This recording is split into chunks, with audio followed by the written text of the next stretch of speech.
Bugündən etibarən Həkim Nədir verilişi ilə evlərinizin qonağı olacağıq. Biz sizin evinizin qonağı olub, savadlı həkimlərimizi sizə təqdim edəcəyik. Demək olar ki, yerli kanallarımızın əksəriyyətində həkimlə bağlı, tibblə bağlı müxtəlif verilişlər var. Bizim verilişimizin fərqini indi Zümrü sizə açıqlayacaq. Səidə xanımın da, mənim də həyatımızda sağlığımızla bağlı problemlərimiz olub və ona görə hər kəs bizə müraciət edib soruşur, biz hansı həkimə gedək? Biz də fikirləşdik ki, belə maraqlı bir veriliş eləyək, həm həkimlərimizi tanıdaq, həm də artıq bizə yox, verilişimizə yazasınız. Verilişimizin də baş sponsoru Kraton Klinikasıdır. İlk qonağımızla Kraton Klinikasının tibb üzrə baş həkimi, mama ginekoloq Zülfiyə xanım Muradovadır.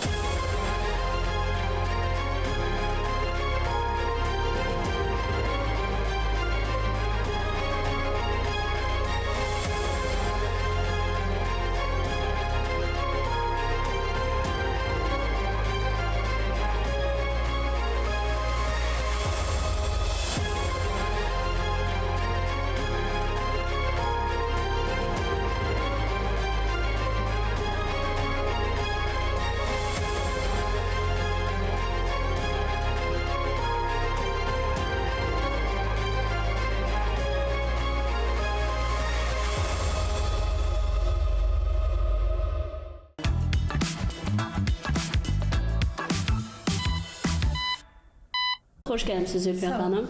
Necəsiz? Sağ olun. Həmişəki kimi gözəlsiniz. Sabahınız xeyir olsun. Hər zaman oldu ki, Səidə xanım demişkən çox gözəlsiz. Zülfiyə xanım, istəyirəm ki, Zülfiyə Muradova tanınmış həkim, bir çox evlərə sevinç bəxş eləyən bir xanım, insanların hansı ki ümidini itirmiş vaxtda sizə gəlib, sizə yaxınlaşıb kömək istəyiblər və əlbəttə Allahın izni ilə siz onlara şəfa vermisiniz və onların evlərindən uşaq səsi gəlib. Mən sizin səhifənizə baxıram, ümumiyyətlə sizi yaxından tanıdığım üçün bilirəm siz öz pasientlərinizə qarşı necə həssassınız və onların evladları həm də elə bil ki, Zülfiyə xanımın öz evladı da elə yanaşır. İstəyərdim ki, bax, peşənizlə bağlı suallarımıza sonra keçəcəyik. Sizi yaxından tanıyaq. Zülfiyə Muradova kimdir? Mən Bakıda doğulmuşam. Əslimiz Qarabağlıdır. Həkim ailəsində böyümüşəm. Babam həkim olub. Anam tanınmış mama ginekoloq Abbasova Stella. 22 yaşından keçmiş Əzbəyev doğum evində həkim mama ginekoloq kimi tanınıb. 20 ilə yaxın orada baş həkim olub. Mən də 96-cı ildən orada mama ginekoloq kimi fəaliyyət göstərmişəm. Ana bala bir yerdə işləmişik. Necə maraqlıdır. Çox. Biz bir yerdə evdən çıxırdıq, bir yerdə də işə gəlirdik. Neçə yaşa qədər bir yerdə işləmisiniz? 11-ci ilə kimi. 11-ci ilə. Bəli, sonra Əzbəyev doğum evi bağlandı. Mən digər bir özəl klinikaya baş həkim keçdim. Orada da uzun müddət işləyəndən sonra artıq 2 ilə yaxındır Kraton Klinikası fəaliyyət göstərdiyinə görə orada direktorun müavini kimi gəlib fəaliyyət göstərdim. Müdür sonra da baş həkim kimi, bəli, indi fəaliyyət Nə göstərdim. gözəl. Necə qərar verdiniz ki, həkim olasınız? Niyə bu ixtisas seçdiniz? Mən elə uşaqlıqdan gözümü açmışam evdə. Hər dəfə dərman haqqında eşidirdim, xəstəliklər haqqında eşidirdim. Mən və bacım elə qərara gəldik ki, həkim olaq. Mən mama ginekologiyanı seçdim, bacım onkologiyanı seçdi. İndi bacım məndən sonra Moskvada da müdafiə elədi bu üzrə. İndi də Belçikada yaşayır. Orada da fəaliyyətim davam eləyir. Mənə elə gəlir ki, Zülfiyə xanım məhz mama ginekoloq olduğu üçün anasına, anasının peşəsinə olan sevgisindən, hörmətindən Anaya bağlıdır. Anaya bağlı. O dərhal çox. Zülfiyə xanım, istəyərdim ki, ananızla olan münasibətlərinizdən söz açaq. Necə idi Stella xanım? Əslində sərt bir görünüşlü xanım idi. Elə görünüşü var idi, amma elə deyil idi. Mən deyərdim ki, mənim onun xəstələri var ki, pasiyentləri gəlir indi mənim yanıma, öz gəlinlərin, qızların gətirirlər. Onlar mənə deyirlər ki, ananız sizdən də mülayim idi. Nə gözəl. Yəni, amma görünüşü, bəli, mən Stella xanımı bir dəfə görmüşdüm və sonra Zülfiyə xanımı görəndə dedim ki, ilahi, bir-birinin əksidir sanki. Amma indi Zülfiyə xanım deyir ki, əslində mənim anam da olduqca çox mülayim xarakterli, xasiyyətli. Zülfiyə xanım, siz bu sənətə sevərək gəldiniz, yoxsa ananıza baxıb ona oxşamaq istədiniz? Əslində mən hüquqşünas olmaq istəyirdim, bəli. Amma evdə atam da, anam da dedi ki, ən gözəl sənət qız uşağı üçün həkimlikdir. Bir tərəfdən anamın gördüyü işlər mənə çox belə fərəh gətirdi və məni elə bil ki, bir addım irəliyə atdı. Amma sizin digər qohumlarınız da bu peşənin sahibləri. Mənim bütün Kimlər? ailəmizdə əmim uşaqları, bibim uşaqları hamısı həkimdir. Onda əsassız deyil ki, deyirlər ki, həkim peşəsi genetik peşədir. Yəni həkimlərin baxırsınız hansı həkimlə danışanda mütləq şəkildə ya babası, ya atası, ya nəslindən kimlərsə həkimlər və tanınan həkimlərdir. Zülfiyə xanım, bəs sizin övladlarınızdan kimsə sizin yolunuzu davam edirmi? Xeyr. Heç Yox. biri. İki qızım var, ikisi də xaricdə təhsil aldılar. Biznes marketoloq fakültetini qurtardılar. Olmadılar. Böyük qız hər dəfə deyirdi ki, mən həkim olmaq istəmirəm. Niyə? Çünki mən hər gecə deyərdim, gün aşırı növbələr verirdim. Evdə biraz az tapılırdı. Peşəniz çətin peşədir. Çox. Çox. Çünki niyə? Məsələn, cərraha pasiyent gələndə artıq bilirsiniz ki, tək bir insana cavabdehdir. Amma bizdə belədir ki, 9 ay bu xəstəlik, hamiləlik xəstəlik deyil, onu deyim. 9 ay bu hamiləyə nəzarət eləyirik və sonunda həm anaya, həm uşağa cavabdeh olmalıyıq. Hər ikisinə. Çünki qarşımızdakı insanlar bizdən onu gözləyir. Deyirlər ki, bu xanımı verdik sizə, həm uşağı, həm ananı sağlam istəyirik. Ona görə çox çətin sənətdir. Mən bu yaşa qədər öz üzərimdə çalışmışam. İndi də internetə girirəm, kitablar alıram, oxuyuram hələ də. Çünki həkimlik dəryadır. Oxuduqca oxumalısan. Mən deyərdim ki, ölənə qədər oxumalısan ki, mütəxəssis kimi puxtələşəsən. Niyə məhz Kraton klinikasını seçdiniz? Kraton klinikası yeni açılmışdı. Orada bizim müdürümüz, mənə çox əziz, doğma olan Kəmalə xanım Nemətova bu işin həqiqətən də peşəkarıdır. Və mən ona görə onun yanında oldum. Bildim ki, hər dəfə biz ikimiz bir yerdə düzgün anlaşıb işləməyə davam edə bilərik. İnşallah ki, bizim işimiz uzun müddətli olar.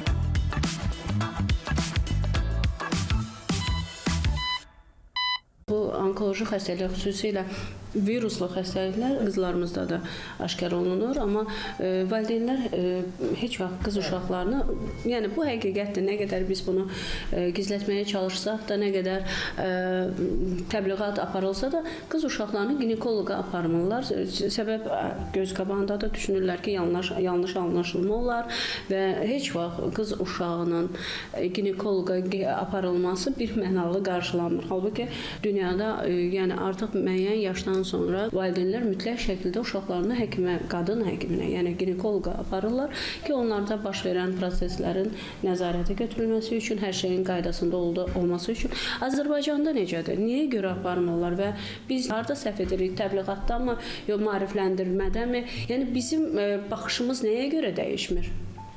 Siz çox gözəl, düzgün bir sual verdiniz. Çünki bu da məni çox narahat edən bir səbəblərdən biridir ki, xanımlar bəzən qızlarını ərə verəndən sonra həkim aparırlar. Bəli. Amma halbuki çox vaxt mənim şəxsən 29 il iş təcrübəmdə görmüşəm ki, xanım gəlib 3 il, 5 il sonsuzluqla müraciət eləyərkən baxmışıq ki, rengen vasitəsilə ki, uşaqlıq yoxdur, boru yoxdur, yumurtalıq yoxdur. Xanım heç fikirləşmir ki, bu qız bu ərə gedənə qədər heç adət dönəmi keçirtməyib. Ana olan kəs bir dəfə soruşur ki, ay qızım, sən ayda bir dəfə heç olmasa adət görmüsənmi? Menstrual adəti görmüsənmi? Məsələn, bu çox qlobal bir məsələdir. Utanırlar, elə bir qəbahət sayırlar özlərinə. Amma qız uşaqları üçün ultrasəs müayinəsi ilə abdominal uzilər olur. Və biz onda baxanda görürük ki, uşaqlıq, boru görünmür, amma uşaqlıq, yumurtalıq hər iki tərəfdə görünür. Elə mən bunun üzərinə bir sualımı daha verim. Doktor, neçə yaşdan qız uşaqları mütləq şəkildə bir dəfə də olsa həkim müayinəsinin, yəni narahatlığı olmadığı halda, yəni ağrısı yoxdur, hər hansı bir narahatlığı yoxdur, amma mütləq şəkildə, yəni buna baxmayaraq mütləq şəkildə həkim müayinəsindən, mama ginekoloq ya da ginekoloq müayinəsindən keçməyi tövsiyə elədiyiniz yaş həddi neçədir? Deməli, 13-15 yaş arasında menarxa deyilir, menstrual sikl başlayır qızlarda.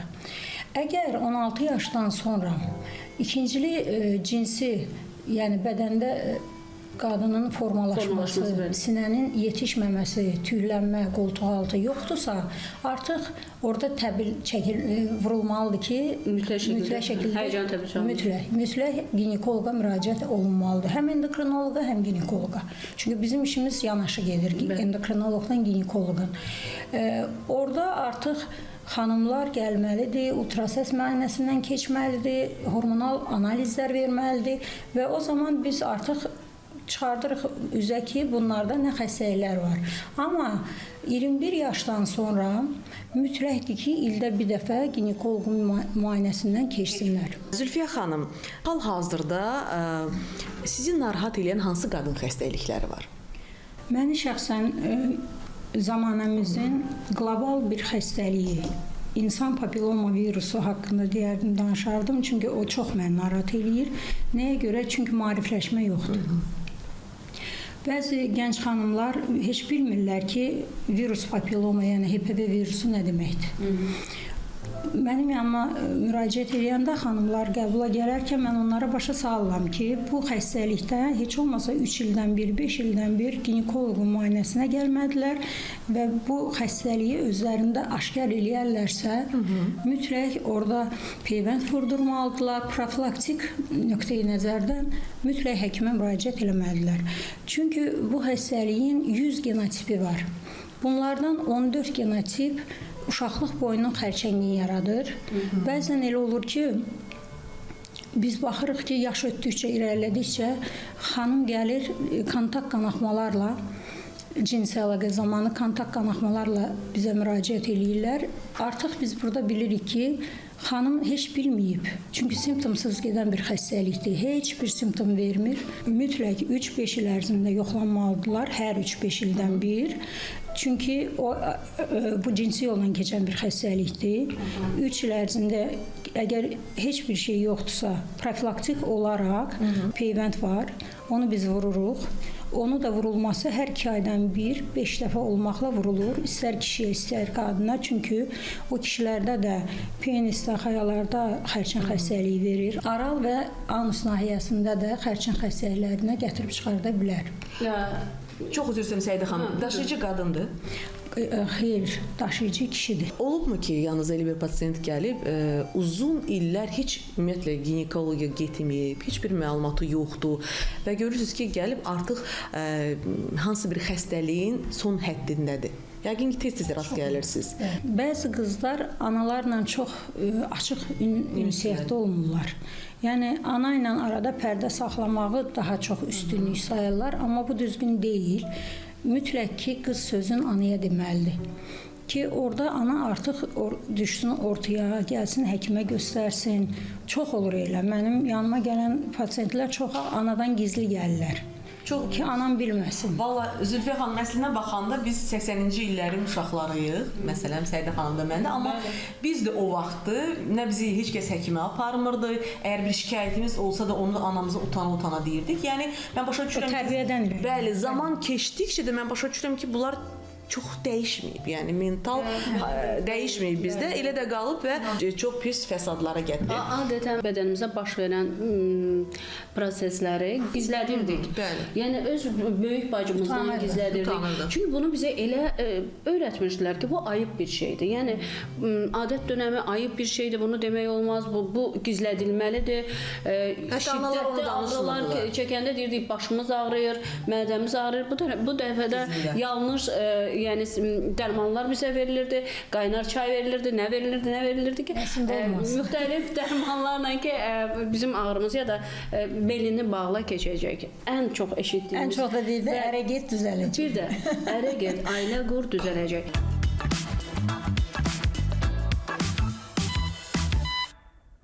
Valideynlər üçün çox önəmlidir uşağın cinsiyyəti.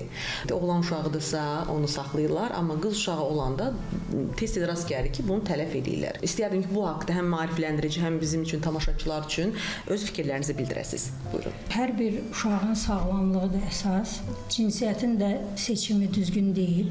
Mənim fikrim belədir ki, hər bir övlad, istər qız, istər oğlan olsun, bu ailəmiz üçün, cəmiyyətimiz üçün sağlam olmalıdır. Cəmiyyətimizi sağlam övladlarla bəzəməliyik. Hamiləliyin süni sürətdə pozulması bu çözüm yolu deyil.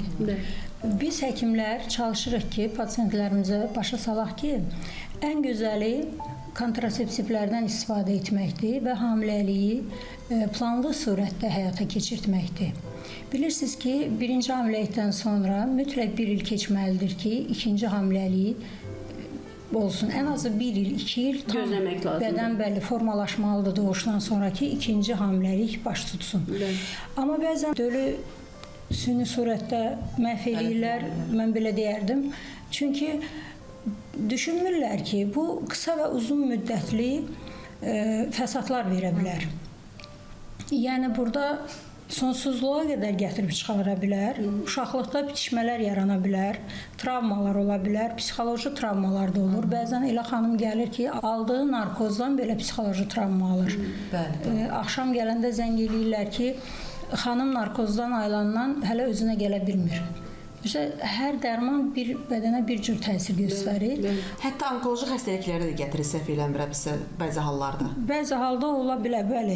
Əgər onun genetik olaraq varsa, gətirib çıxarda bilər. Ən başlıcası da sonsuzluq verə bilər. Çox vaxtı gəlirlər cinsiyyəti öyrənmək üçün. Və doktor da videolarında mən görmüşəm, Cinsiyyəti hesablayırlar. Bu həqiqətdir, yoxsa bu bir mifdir? Yəni belə bir şey varmı? Ta qədimdən bəri var, bəli. Olub, olacaq, o deməyim. Mənlə yanaşı bir çox mənim kolleqalarım bu işlə məşğuldur. Amma mən deyərdim ki, cinsiyyət əsas atadan asılıdır. Atadan. Bəli, həm atada xromosomların inkişafı ilə əlaqəli deyək, XY xromosomun yüksək səviyyəsi genetik olaraq sağlamlığından asılıdır. Bununla yanaşı da cinsiyyətin təyini mən deyərdim ki, ən birinci 1966-cı ildə Amerikada Shettles nəzəriyyəsi var və mən də bu nəzəriyyə ilə irəliləyirəm. 29 ildir bu işi görürəm. Deyərdim ki, düzgün çıxır bütün hesablamalarım, bəli, çox olmalı. Mənim bu işi görməkdə məqsədim var. Yəni, mən bu işi görməkdə məqsədim nədən irəli gəlir ki, mən istəmirəm analar uşaqları məhv eləsinlər. Əlbəttə ki.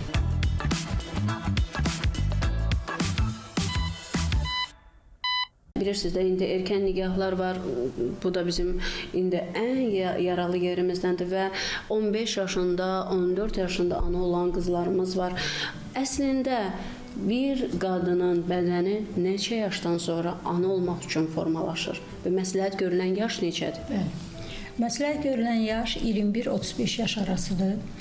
18 yaşdan tez ana olarsa xanım, o vaxt fəsadlar daha çox olur. Qanaxma olur doğuşdan sonra.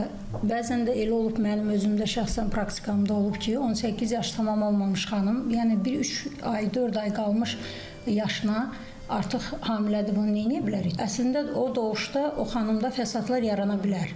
Axırda biz onu götürdük, keysəriyyə ilə qurtardıq, sonlandırdıq ki, xanım həm özü, həm uşaq salamat dünyaya gətirdi uşağı.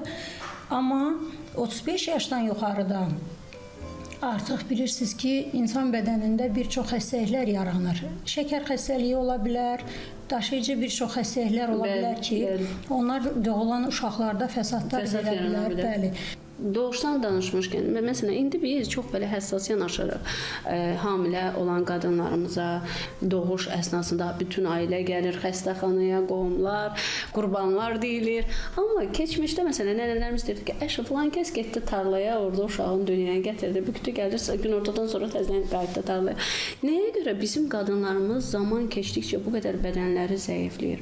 Yəni, əvvəllər doğuş, hamiləlik çox asan keçirdi. Ya da belə bir fikir formalaşmışdı ki, çox asan keçir. Mən başa düşmürəm, bu necə asan da ola bilər. Bir qadın bədənində başqa bir bədəni daşıyırsa, o ağırlığı varsa, necə bu asan da ola bilərmiş? Bax, bunu heç bir anlaya bilmirəm. Həmişə burada belə bir dərindən fikirləşirəm ki, bəlkə də qadınlarımızın çiyninə qoyulan belə bir yükdür də ki, sənin üçün asandır. İstəyirdim bu haqda danışasınız. Gözəl bir sualdır. Çünki keçmişin xanımları 5 uşaq, 10 uşaq doğurdular ildə bir dənə. Heç bir də problem də olmur. Onlar elə düşünürdü. Doğrudan. Çünki onların fəsadlarını biz bilmirdik. İndi maşallah media, internet o qədər inkişaf eləyib ki, cavan qadınlar 2-3 uşaqda olurlar və onlar artıq bizim yanımıza müraciət eləyəndə hazır suallarla gəlirlər. Artıq özləri bilirlər. Maariflənmiş şəkildə. Maariflənmə çox gözəl inkişaf eləyibdir. Mən deyərdim ki, indiki zamanənin qızları, xanımları hamiləliyi daha sağlam aparırlar, nəinki keçmişdə. İndi skrininqlər var. Məsələn, 3-lü test, 4-lü test, NIP testi, bir çox testlər var ki, xanımlar mütləq yaxınlaşanda sual verirlər ki, bu testdən mən nə vaxt keçməliyəm? Hamiləlik boyu bu skrininqləri eləyirlər və profilaktik olaraq da hər bir müalicə, müayinədən sonra sağlam uşaq övladları da dünyaya gətirirlər. Doktor, yeni evlənən cütlüklər adətən həkimə gəlməyə utanırlar, yəni müraciət etməyə utanırlar öncədən. Necə eləmək lazımdır? Necə maarifləndirək ki, yəni mütləq toydan əvvəl utanmadan, qorxmadan, yəni əgər bəzən olur ki, sevgi varsa, böyük bir sevgi hissi varsa, onsuz da bir insanlar bir-birini qəbul eləyirlər.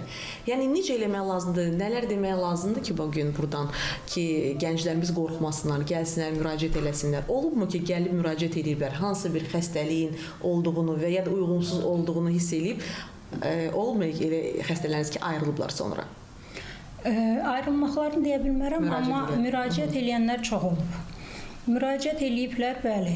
Elə olubdur ki, talasemiya xəstəliyi çıxıb cütlüklərdən birində və yaxud da oğlanda, məsələn, infeksion xəstəliklər aşkar olunub ki, biz onu müalicə eləmişik, sonra evlilik olubdur. Çox olub belə pasiyentlərim. Bəli, amma həqiqətən də qorxmaq lazım deyil.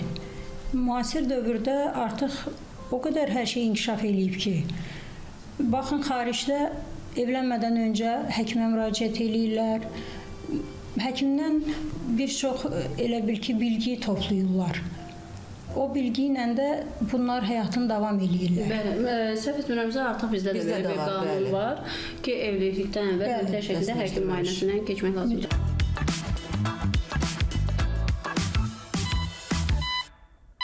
Verilişimizin baş sponsoru Kraton Klinikasıdır. Sağlamlığınız bizim uğur hekayəmizdir.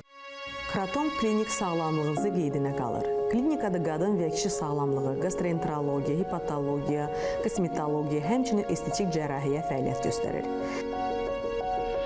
Tibb müəssisəsində uşaq sağlamlığı mərkəzi, eləcə də fizioterapiya, manual terapiya və reabilitasiya mərkəzləri də var.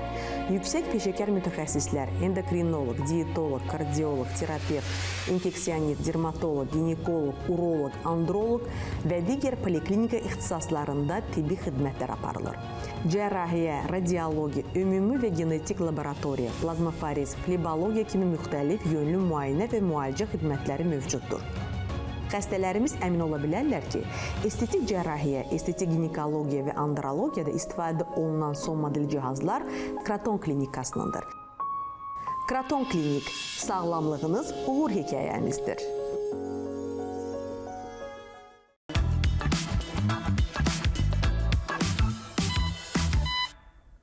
Verilişimizi Kraton Klinikasının baş sponsorluğu ilə davam edirik. Qonağımız Kraton Klinikasının tibb üzrə baş həkimi, mama ginekoloq Zülfiyə Muradovadır. Doktor, gərək kişi xəstəliklərini, mən bilirəm ki, siz həm qadınları müalicə edirsiniz, həm də eyni zamanda da kişilər, bəli. Bilmək istəyirəm, qadınlarla kişilər arasındakı fərq necədir? Məsələn, qadınlar hər hansı bir xəstəliklərini olanda çox rahat qəbul edirlər və çox rahat müalicə alırlar, amma kişilərdə biraz kişilər həkimlərdən çəkinir axı, ehtiyat edirlər və adi qrip olanda faciə ilə qarşılayırlar ki, mən qripəm, xəstəyəm. Onlarla işləmək sizin üçün Kişi ginekoloqa müraciət eləyərkən biraz qarşısındakı xanım olduğuna görə də utanırlar. Mən onları da başa düşürəm. Amma görəndə ki, utanır, artıq androloqa göndərirəm mən xəstəmi. Bəli, yönləndirirəm androloqa. Birinci öndə duran nədir? Çox vaxt sonsuzluqla mənə müraciət eləyirlər. 8 il, 12 il, hətta mənim bir pasiyentim var idi, 18 il sonsuzluqla müraciət elədi. Vitamin D əskikliyi, TSH yüksəkliyi ilə endokrinoloqla bərabər müalicəni elədik, hamilə də qaldı, oğul da oldu. Hətta maşallah indi uşaq 16-17 yaşı var. Əlaqəm də var o pasiyentlə. Yəni 42-43 yaşında belə məndə hamilə qalan xanımlar olub. Demək istəyirəm ki, heç nədən utanmaq lazım deyil. Hə, bir də biz daha çox eldən utanırıq. Əslində Bəli. həkimdən deyil, biz eldən utanırıq. Getsəm həkimin Elədir. yanına necə deyərlər, Olur, nə deyərlər və biz xəstəliyi qəbullanmaq istəmirik. İstəmirik ki, bu kimsə tərəfindən bilinsin, eşidilsin. Gizlədirlər. Həkimə getməyi də gizlədirik və çalışırıq ki, özümüz xalq təbabəti ilə nəsə eləyək. Türkiyə çağırır. Biz hər yerə müraciət edirik Bəli, məsələn. həkimdən başqa. Amma həkimdən başqa. Tək oğlanlar yox, qızların da bəzi xəstəlikləri var ki, analar onu həkimdən gizlədirlər. Gəlir görürsən ki, xanım müraciət eləyərkən doğuşa yaxın baxırıq ki, qızda ürək getmə var. Onda biz biraz qaynanadan kənara çəkib anadan sual veririk ki, bu xanımda olubmu belə hamiləlik dövründə? Deyib, hə, 13 yaşından sonra bunda ürək getmələr çox olub. Yəni bu xəstəliyi oğlan evi bilməsin. Hə, bir çox vaxtı belə şeylər baş verir, amma Olur, bəli. gizlətmək lazım deyil. Çünki bir zaman keçəndən sonra müşahidə eləmişik ki, Mütləq, doğrudan ailələr saçılır. dağılır, problemlər yaşanır. Son vaxtlar elə bil ki, keysəriyyə əməliyyatını daha tərcih eləyirlər. Bunun səbəbi nədir? Niyə doğuşdan qorxurlar? Bəli, elədir. İndiki zamanədə keysəriyyə daha üstünlük təşkil edir, nəinki doğuş. Doğuşu aparan xanımlar ən çox birincini, ikincini doğubsa, məcburiyyətdən üçüncünü doğurlar, amma bəzən elə də olur ki, uşağın gəlişi düzgün olmur, köndələn duruşu olur, sağrı gəlişi olur, artıq 3-4 də olsa belə o keysəriyyəyə düşür. Göstərişə əsasən keysəriyyə əməliyyatları getməlidir. Amma doğuşa daha çox üstünlük versələr yaxşıdır. Çünki doğuş həm ana, həm uşaq üçün çox təbii bir haldır və sağlam övlad dünyaya gəlir. Doktor, istəməyəndə siz təklif edirsiniz, təkid edirsiniz ki, olmazdı. Mütləq deyirik, amma psixoloji olaraq da bəzən xanımlar hazır olmur. Gərək onlarla qadın məsləhətxanasının həkimləri məşğul ola. Bəli, 9 ay ərzində onlar qadın məsləhətxanalarına müraciət eləyirlərsə, patronaj deyirlər, evlərə gedir həkimlər, təbliğat aparırlar ki, doğuş birinci olmalıdır, birinci ildə doğuş durur, amma bəzən göstərişlər var ki, keysəriyyə, o zaman biz artıq, elə bəzən mənim özümdə elə olubdur ki, mən doğuşa buraxmışam xəstəni, 6 saat, 12 saat keçib artıq dölün başının yüksəkdə duruşu olub, ya gəlişi başqa olub, artıq biz məcburiyyətdən keysəriyyə götürmüşük. Bəli. Amma yenə də mən 25 il doğuşda oturub işlədiyimə görə mənim ən Doğuşu daha məsləhət görürəm. Çünki keysəriyyəni mən özüm şəxsən 20 dəqiqə eləyirəm. Amma doğuş daha maraqlıdır. Saatlarla mən ona aparmağa Yəni daha tərcih edirsiniz, hazırsınız. hazıram. Olubmu ki, Zülfiyə doktor, bax 9 ay siz bu ananı nəzarətdə saxlamısınız, yəni gözləmisiniz ki, bu uşaq dünyaya gələcək, amma son məqamda nəsə baş verir. Yəni ya rayonda olublar, Başqa ya həkim da edir. başqa həkim o doğuşu qəbul edir. Çox olub. Çox olub. Mən hətta bir pasiyentim var.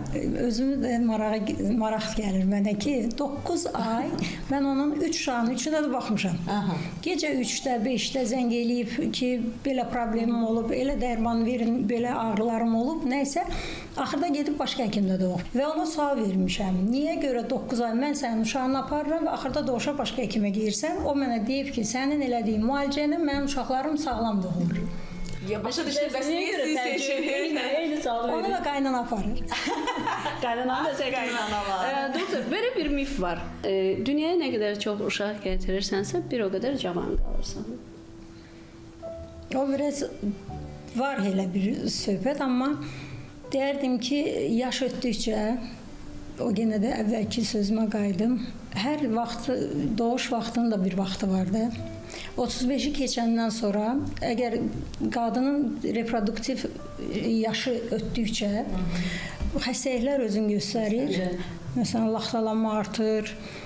Ondan sonra bir çox şəkərli diabet ola bilər.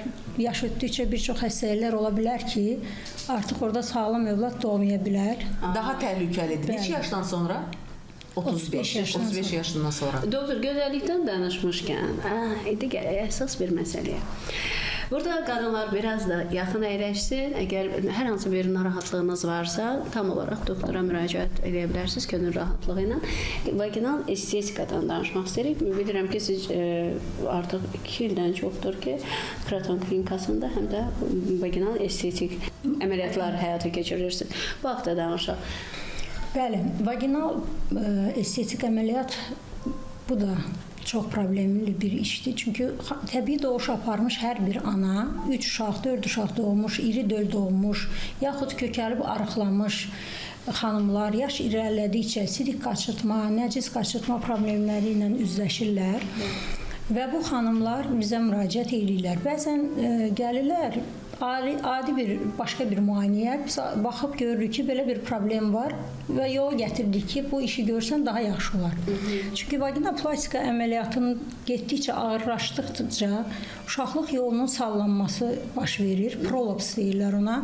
Bunun birinci, ikinci dərəcəsində artıq fizioterapiya, pesari qoyuruq, amma artıq 3-4 olanda biz cərrahiyyə yolu ilə çox vaxt məcbur oluruq uşaqlığı çıxardırıq. Yəni çox bərbad bir vəziyyətdə olurlar. Ona görə mütləq vaxtında həkimə müraciət eləsələr yaxşı olar. Bu əməliyyatdan yanaşı labiaplastika əməliyyatı da var. Biz onu tək ərə getmiş doğmuş xanımlarda deyil, qız uşaqlarında da aparırıq. Çünki o menstruasiya vaxtı diskomfort yarada bilər alt paltar geyinərkən. Ondan utanmaq lazım deyil.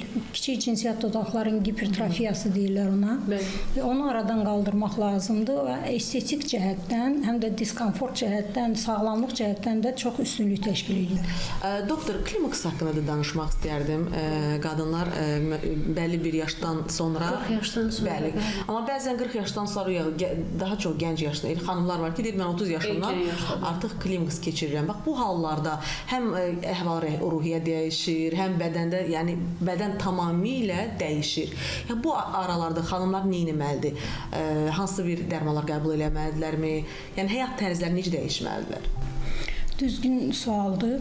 Demək, bəzən olur genetik olaraq anada, bibidə 30-35 yaşdan sonra klimaks keçirdirlər xanımlar. Həkimə də müraciət eləmirlər. Yaxşı olardı ki, o ərəfədəki görsələr ki, menstrual pozğunluq 3 ay, 5 ay davam edir, artıq həkimə müraciət eləsinlər ki, biz də onlara müvafiq dərmanlar yazıb onun vaxtını uzadaq. Uzatmaq olur vaxtını. Bəli, vaxtını uzatmaq olur. Amma 40-dan sonra normalda 45-55 arası klimaks vaxtıdır. Orada bilirsiniz də qadınlarda 2 hormondur. Estrogen və progesteron hormonlar. Bunlarda gedən dəyişiklik nəticəsində də klimaks yaranır. Bəzi xanımlar müraciət edirlər mənə ki, 55 yaşım var, hələ kəsilmək istəmirəm. Amma bu düzgün deyil. Çünki 50 yaşdan yuxarıda kəsilərsə, gecikərsə, yəni vaxtı uzanarsa, o da sinədə şişlər əmələ gətirə bilər, zob xəstəliyi verə bilər, uşaqlıqda miomalar yarada bilər. Ona görə hər şeyin vaxtı var. Doktor, bir sual da vermək istəyirəm. Bəzən məcburi pasiyentlər klimaks halına salınır. Bu hansı bir şişi olubsa, hansı bir xəstəliklər keçiribsə. Yaxşı, bəs onda məsələn pasiyentin 20 yaşı var. Tutalım, onun bir xərçəng xəstəliyi keçirib və ondan sonra yumurtalıqlarını çıxarıb, sonra matkasını çıxardı. Bax, ondan sonra o hansı bərpa prosesi olmalıdır? Bəli, bizdə də belə bir pasiyent olub. 25 yaşında tam uşaqlıq ekstirpasiya olunub. Uşaqlıq boynu qarışıq ekstirpasiya olunub. Ərə getməmiş xanım idi. Amma biz ona müvafiq dərmanlarla o klimakterik üstü basma, tər basma bunları yığışdırdıq. O halları aradan qaldırdı. Bəs o deyirlər, qadın tez qocalır, yəni erkən yaşda klimaksa girəndə. Onun da dərmanları var. Var. Bəli. Məsələn, bu adam xərçəng xəstəliyi daşıyıcısı olur. Əlbəttə ki, var. O da var. Çünki bir çox dərmanlar kimikat olduğuna görə yan etkiləri olur. Tək o demək deyil ki, xərçəng xəstəliyi olsun, bəlkə onun yanaşı böyrəyinə, qaraciyərinə, mədaltı vəzinə də təsir edən dərmanların təsiri var. Doktor, bəzən olur ki, bax yenə də mən qayıtmaq istəyərdim o onkoloji xəstəliklərə. Yəni xanım kimyoterapiyalardan keçib, amma ana olmaq istəyir. Yəni bu olandan sonra bildiyimə görə qadın bədənində dəyişikliklər də olur. Hətta hamilə qalmaqda da çətinliklər olur. Əgər uşaqlığı, yumurtalıqlar yerindədirsə, yumurtalıqda heç bir onkoloji problem yoxdursa, ana ola bilər. Xərçəng xəstəliyinin özü genetik olaraq daşıyıcı kimi də övlada da keçə bilər axı. Əslində mən sizin suallarınıza cavab verə bilərəm, amma bu mənim sahəm olmadığına görə düzgün olmaz. Onun da öz sahəsinin həkimləri var. Onkoloqlar, bəli, müraciət edir. Doktor, mən yenə də hamiləliklərlə bağlı sual vermək istəyirəm. İstənilməyən hamiləliklərdən qorunmaq üçün spirallardan və ya hər hansı bir dərman vasitələrindən istifadə edirlər və ya hamilə olduqdan sonra həkimə müraciət etmədən dərmanlar qəbul edirlər ki, uşaqların düşməsi üçün.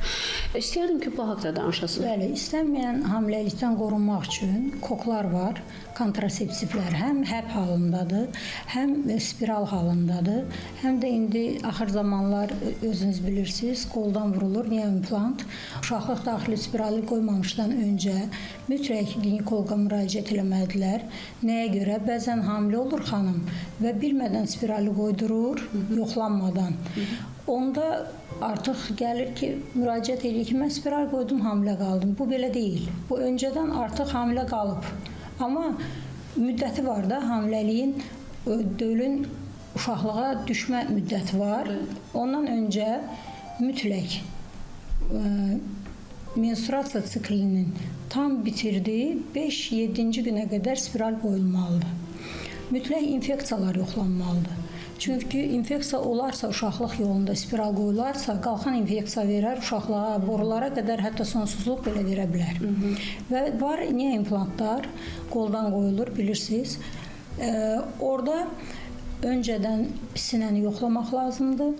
Qaraciyər, ALT, AST analiz verilməlidir. Çünki onu qoyduq, artıq 5 il çıxarda bilmərik. Bəli. Və o belə bir fəsadlar yarada bilər ki, qaraciyərdə, sinədə problemlər yarada bilər. Doktor, suallarımız çoxdur. Gözəl enerjiniz, gözəl auranız var. Amma verilişimiz sona çatdı. Sizdən ayrılmalıyıq. Çox sağ olun gəldiyiniz üçün. Çox sağ olun suallarımızı cavablandırdığınız üçün. Səmiyyətiniz üçün təşəkkür edirəm. Əminəm ki, bizə baxan tamaşaçılar bir çox suallara cavab tapdılar. Bir daha təşəkkür bildirmək istəyirəm və qeyd eləmək istəyirəm ki, həkimimiz Zülfiyə Muradova Kraton klinikasının baş həkimi, mama ginekoloq və şəfalı bir xanım. Əziz tamaşaçılar, bizi sosial şəbəkələrdən də izləyə bilərsiniz və istənilən sizi narahat edən sualları qeyd edə bilərsiniz. Biz o sualları verilişimizin qonağı olan həkimlərə ünvanlaya bilərik. Təşəkkür edirik. Sağ olun. Sağ olun. Kraton klinik sağlamlığımızın qeydinə qalır. Klinikada qadın və kişi sağlamlığı, gastroenterologiya, hepatologiya, kosmetologiya, həmçinin estetik cərrahiyyə fəaliyyət göstərir. Tibb müəssisəsində uşaq sağlamlığı mərkəzləri, eləcə də fizioterapiya, manual terapiya və reabilitasiya mərkəzləri də var. Yüksək peşəkar mütəxəssislər, endokrinoloq, diyetoloq, kardioloq, terapevt, infeksionist, dermatoloq, ginekoloq, uroloq, androloq və digər poliklinika ixtisasında tibbi xidmətlər aparılır. Cərrahiyyə, radiologiya, ümumi və genetik laboratoriya, plazmaferez, flebologiya kimi müxtəlif yönlü müayinə və müalicə xidmətləri mövcuddur. Xəstələrimiz əmin ola bilər ki, estetik cərrahiyyə, estetik ginekologiya və andrologiyada istifadə olunan son model cihazlardan Kraton klinikasındadır. Kraton klinik, sağlamlığınız uğur hekayəmizdir.